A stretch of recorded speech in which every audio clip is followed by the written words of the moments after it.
Islam Makhachev coach has come out and said that Islam only has 3 more fights left on his career. And also on top of that, we got Ali, who is his manager. Islam's manager has come out and said that he only has 3 more years left on his career. Now that tells me that he obviously has a plan, a fight plan for him to be ending up as the greatest of all time in the UFC.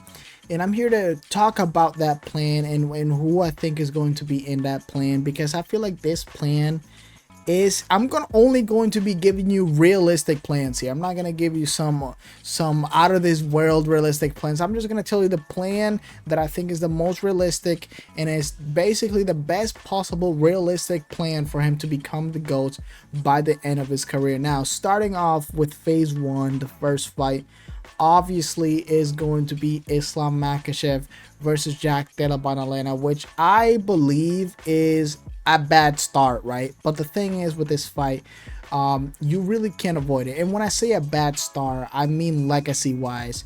Obviously Jack Della Maddalena can prove himself later on, but he's only 28. You guys got to understand that he's only 28. Yes, he has Belal Muhammad, Gilbert Burns. I would say Kevin Holland, but he's ass. But he has those names, but he's only 28 years old. This fight could age like a fine wine. Don't get me wrong, but as of right now, legacy wise, it's not good for Islam Makhachev. But that is a-okay. Okay, that is a-okay. And one thing I want to say about this, actually, before I move on to phase 2 about this, fight plan, is that it requires a lot of Dana White privilege, in my opinion. But you know what? I know this is going to be crazy what I'm about to say here, but I really think Jon Jones is going to play a part in this. I know. Look, I know. But you know why I think Dana White is going to play a part in this? The only reason why I think he's going to play a major part in this is because Jon Jones is not going to end up fighting Tom Aspinall. I now really think Dana White is going to try to, make people question his legacy, put another person in there in that debate, just make it like a Michael Jordan and LeBron James kind of debate, who's the GOAT, I think Dana White, just because Jon Jones didn't accept this fight, it's gonna give the benefit of the doubt, or give the Dana White privilege, a lot of Dana White privilege to Islam Makhachev. I truly believe that, as crazy as that sounds, I really don't think it's out of this realm. I really don't think that. And look, the next phase, as crazy as this sounds, as mad as people will probably be when I say this, because people were already mad, okay? People already been mad about this, and it's Kamaru Usman. I know, dude, boo, boo, boo. But let's be real, guys. Kamaru Usman, legacy-wise, does wonders. Does absolutely wonders for Islam Makhachev. I mean, the man literally has 5 freaking title defenses. Kobe Covington, Gilbert Burns, what's his name? I literally forgot his name. George Masvidal, Tyron Woodley, Rafael Dos Santos. I'm not saying Rafael Dos Santos wasn't like his run on the 5 title defense, but I'm just saying that's a name that is in his resume. Leon Edwards too. I mean, the man has a great freaking legacy compared to anybody else in the welterweight division, if we're being completely honest, right?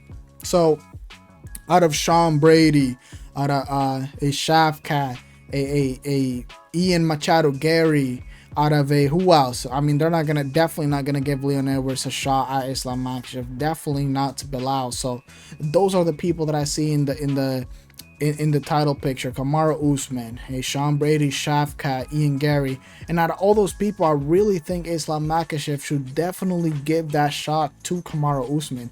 And as crazy as that sounds, the reason why people are mad about Kamaru Usman, and they're calling him delusional, all this, is because they know this fight could possibly happen. That's one of the reasons why they're mad at him, because this fight could possibly happen.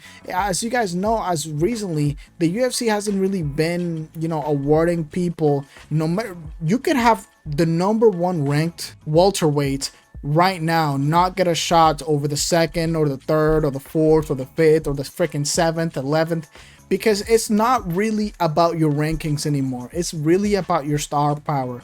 And if we're going being completely honest, who has probably the most star power out of the people that I mentioned that, you know, are in that title picture against Islam Makhachev when Islam defeats JDM? It's definitely Kamaru Usman. And then on top, the cherry on top of that is his legacy. It just does wonders for Islam Makhachev.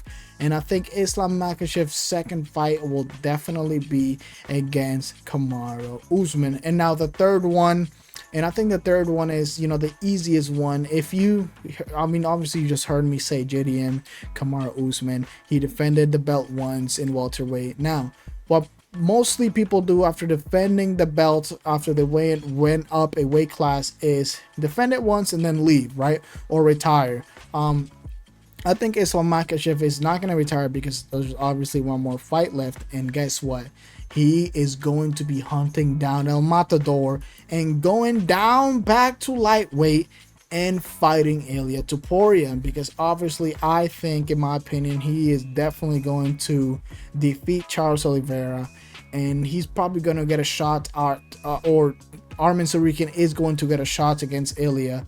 And Ilia, look, I said before that Arman Tsarukyan will defeat Ilia Topuria, but let's say a miracle happens, right? And this is my opinion, and Ilia Topuria defeats him, right? That will do even more wonders when Islam Makhachev goes down to lightweight and defeats Ilia Topuria. I mean, imagine an Ilia Topuria with a resume of Alexander Volkanovski, you know, Bryce Mitchell, Josh Emmett, Max Holloway, Charles Oliveira, Arman Tsarukyan. Sorry, I burped in the middle of that. I mean, holy shit. That is the most juiciest freaking legacy that is realistic. Keep in mind that this is realistic. I'm not saying that Islam Makhachev is going to go up there in middleweight and defeat freaking Dricus du Plessis and then Hamza Chimaev. That's unrealistic. I'm just giving you the most realistic path for him to become the GOAT, okay? It might not be undeniable because obviously they were always going to have the riders of John Jones. We're going to have the OGs, obviously. I mean, there's OGs that say GSP is the GOAT. I mean, we have OGs saying that who else that I can think of that is like a prehistoric dinosaur? Like, they think Anderson Silva is still the GOAT. You know, we're always going to have a minority in these GOAT debates, and that's okay.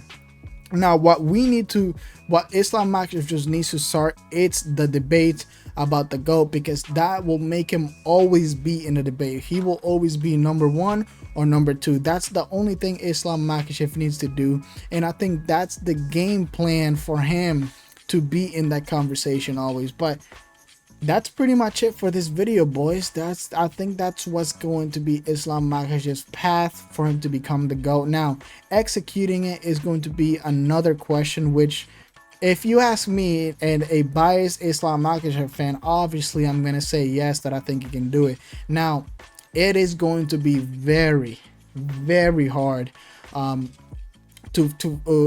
for him to go against a JDM. And look, this might be a hot take, but I think if he gets past JDM, I think the last two fights on Kamaru Usman and Ilia Topuria are then an easier fight than JDM, in my opinion. So if he gets past a JDM, I think if he does fight Kamaru Usman next and then Ilia Topuria to end off his career, I think I'll sleep well after the JDM fight. I'll say that. But let me know what you guys think down in the comment section. Do you think he's gonna get Dana White privilege, and, you know, they're gonna let him just go back down after defeating these two people that I mentioned? Just let me know down in the comment section what you think. Do you even think he will be do you think he will be in the conversation of being the GOAT? Even if he does pull this off, just let me know in the comment section. You know, whatever all that I just said. You know, I just yapped a lot. But anyways, let me just end this video. Make sure you guys leave a like, hit that sub button, and with that being said, I'll see everyone very, very soon. Goodbye.